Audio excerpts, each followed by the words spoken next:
ఇంటింటా సంక్రాంతి, ఊరంతా సంక్రాంతి. ఏం మాయ చేశాడో, ఏం మంత్రం వేశాడో, బురద నుండి ప్రాణం పుట్టించాడు. మండే ఎండలో కండలు కరిగితే, భూమి గుండెపై కష్టం కారితే, తన బిడ్డలు తిన్నారో లేదో, మన కడుపులు నిండాయని మీసం మెలేశాడు.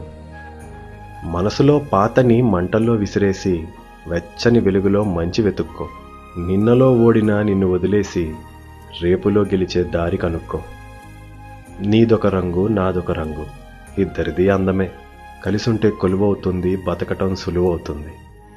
నీదొక ఆట, నాదొక ఆట, ఇద్దరిది నాట్యమే.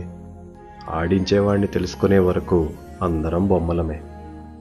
గుప్పెడు పిండి కింద పడితే తుడిచేస్తాము, అదే పిండితో బొమ్మలేస్తే పక్కకి నడిచేస్తాము. వ్యర్థం అనుకుని వదిలేస్తే వజ్రాలైన రాళ్ళవుతాయి. అరచేతిలో గీతలకి అందమైన అర్థం చెప్తే అవే తలరాతలవుతాయి. శ్రమలో గుర్తొచ్చే దేవుడు సుఖంలో రాడుగా.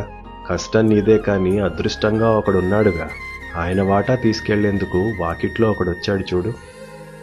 పండిన పంటలు, ఎద్దుల గంటలు, చుక్కల ముగ్గులు, చెక్క భజనలు, భోగి మంటలు, పిండి వంటలు, కడుపు చల్లగా, జేబు నిండుగా, నట్టింట్లో బంధువులు, వాకిట్లో హరికథలు, కోళ్ల పందేలు, గాల్లో పటాలు, భోగిపళ్ళు, బొమ్మరిల్లు, బొమ్మల కొలువులు, అమ్మవారి జాతరలు. ఇదే కదా సంక్రాంతి, ఇంటింటా సంక్రాంతి.